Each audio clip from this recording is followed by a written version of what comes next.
परमेश्वर की ओर से इस्राएलियों को आत्मिक विवाह की अंगूठी। यह कैसी इकलौती अंगूठी, इसके जैसा कोई नहीं। इकलौतापन बनाता इसे परमेश्वर के लिए अनमोल। इसकी अनमोलता का होता एहसास परमेश्वर के वचन में उत्पत्ति से प्रकाशित वाक्य करता इसका वर्णन। यह अनमोल अंगूठी थी व्यवस्था से पहले और हमेशा मौजूद रहेगी इस व्यवस्था के परे। सबत शब्द का पहली बार उल्लेख पवित्र शास्त्र में निर्गमन 16:23 में किया गया और दूसरी बार उसी अध्याय के 29वीं आयत में परमेश्वर द्वारा इस्राएलियों को पर्व के रूप में दिया। इससे पहले मानव इतिहास के 2500 वर्षों में स्वयं परमेश्वर के अलावा किसी और ने इसका उल्लेख नहीं किया। सबत गिनती 7 का इब्रानी शब्द नहीं है, पर इब्रानी में सबत का अर्थ विश्राम करना, समाप्त होना, बंद होना या विराम लगना है। पर 7 का इब्रानी शब्द शेबा और शिबा है, अर्थात सबत शब्द हमें किसी काम से विश्राम लेना या किसी काम के समाप्त होने का आगाह कराता है। 10 आज्ञाएं जो परमेश्वर ने इस्राएलियों को मूसा द्वारा सनई पर्वत पर दी, उसकी चौथी आज्ञा सबत के विषय में दी गई, जिसका वर्णन निर्गमन 20:8 में किया गया। तो विश्राम दिन को पवित्र मानने के लिए स्मरण रखना। सबत यानी किसी काम के पूरे होने पर विश्राम में प्रवेश करना। ऐसे कई विश्राम हैं जो परमेश्वर ने इस्राएलियों को उन कामों के पूर्ण होने के पश्चात लेने की आज्ञा दी। उसमें से पहला साप्ताहिक विश्राम यानी साप्ताहिक सबत था, और दूसरे शब्दों में बोला जाए तो यह पहला सबत सप्ताह के पूर्ण होने को दर्शाता था, जो शुक्रवार को सूर्य अस्त के समय शुरू होता और शनिवार को सूर्य अस्त के समय समाप्त होता। यह दिन पूर्णतः विश्राम का दिन था, जिसमें कोई कामकाज नहीं किया जाता। दूसरा सबत 7वें महीने के पहले दिन को परम विश्राम के रूप में स्मरण दिलाने के लिए नरसिंगे फूके जाते और परमेश्वर के लिए बलि चढ़ाई जाती। तीसरा सबत उसी 7वें महीने के 10वें दिन को बलि के रूप में मनाया जाता, जिससे इस्राएली अपने सब पापों से शुद्ध होकर परमेश्वर के सम्मुख पवित्र ठहरते। चौथा सबत उसी 7वें महीने के 15वें दिन को आश्रय का पर्व मनाया जाता और यह यहोवा के लिए पवित्र पर्व 7 दिन चलता।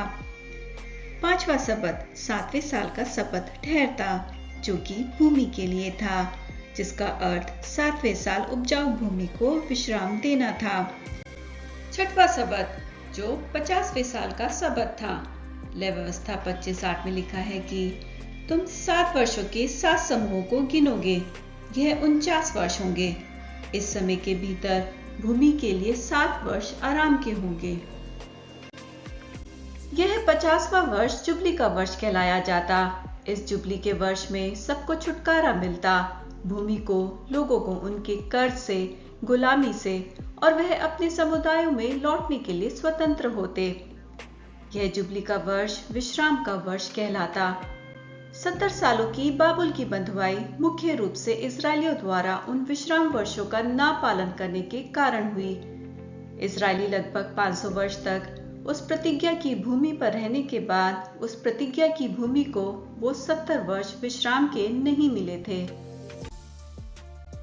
यह सबत, यह विश्राम स्थल जो परमेश्वर का राज्य है, जो इस सृष्टि से पहले मौजूद था, पर मनुष्य के पाप में गिरने के बाद उसे इस विश्राम स्थल से निकाला गया, और यही विश्राम स्थल यीशु लेकर इस धरती पर आया, उस टूटे हुए रिश्ते को जोड़ने के लिए। इस विश्राम स्थल का वायदा विवाह की अंगूठी के रूप में दर्शाया गया है, जो यीशु ने अपनी दुल्हन अर्थात अपनी कलीसिया से किया।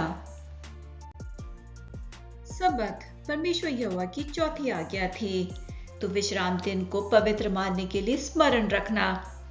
सबत की आज्ञा को कभी नहीं बदला गया और यह विश्राम दिन आज भी मौजूद है।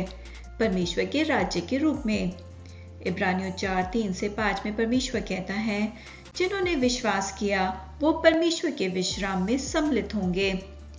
दूसरा इतिहास 20:15 कहता है, युद्ध तुम्हारा नहीं पर परमेश्वर का युद्ध है।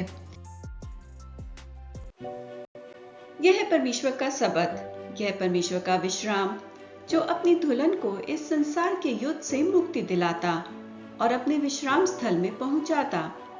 सबत परमेश्वर की ओर से इजरायलियों को आत्मिक विवाह की अंगूठी के रूप में दिया गया और यह विश्राम स्थल आत्मिक विवाह की अंगूठी के रूप में यीशु ने अपनी कलीसिया को दिया और उस अंगूठी का हीरा यीशु है।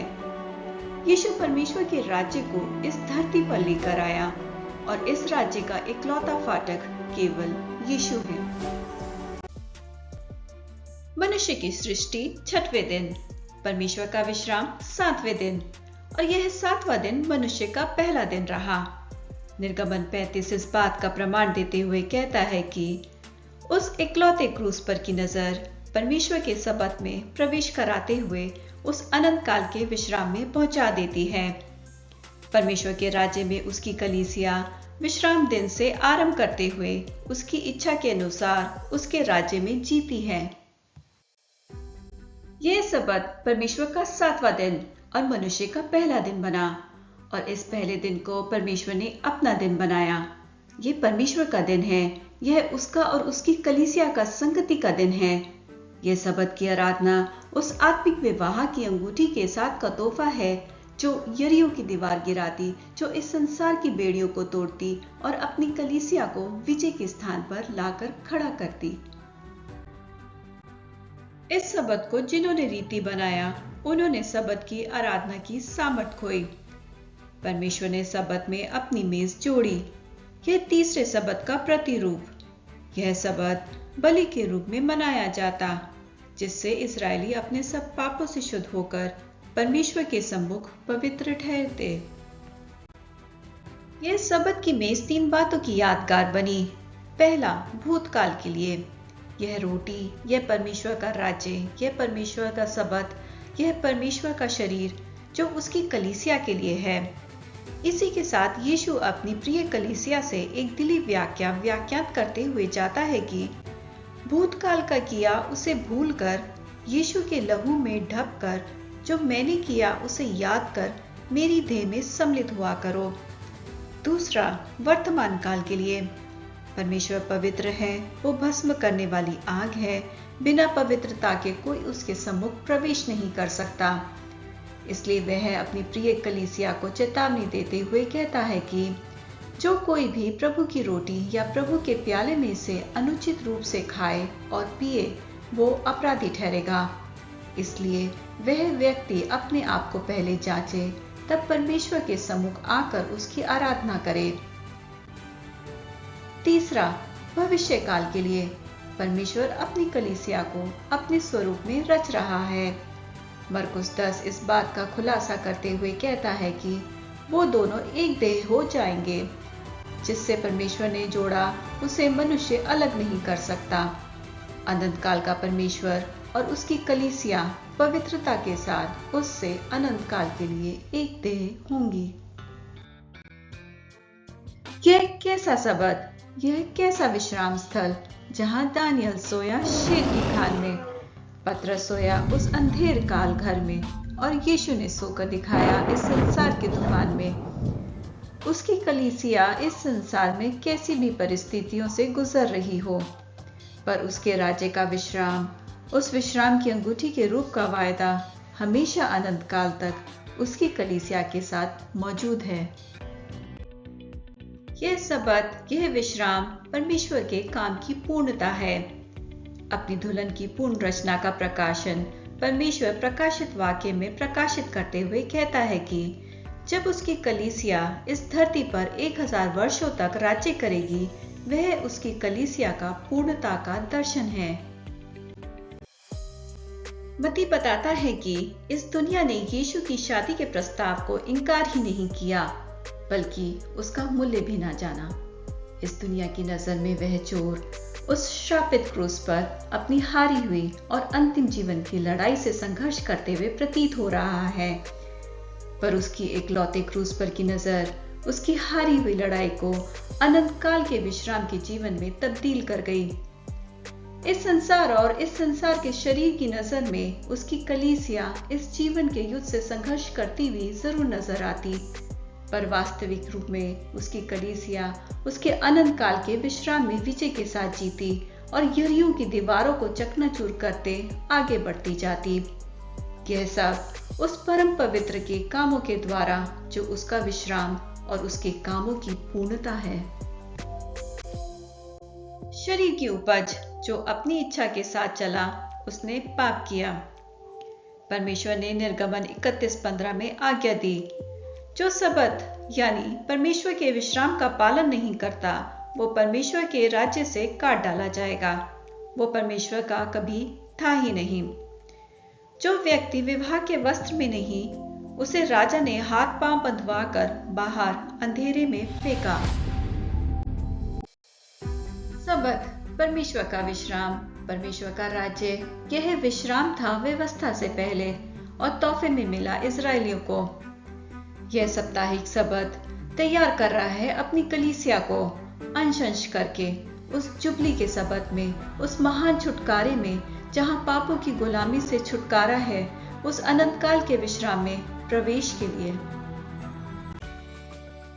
सुरक्षा का एक ही स्थान जो सुरक्षित है, जहां मेरा और मेरे परिवार की सुरक्षा छिपी है। यह वो हीरा है, यह वो चट्टान है जो मेरे विश्वास को थामे रहता, जो मेरे प्राण को विश्राम देता, जो इकलौते क्रूस पर टंगा। वो चट्टान मेरा मसीहा है।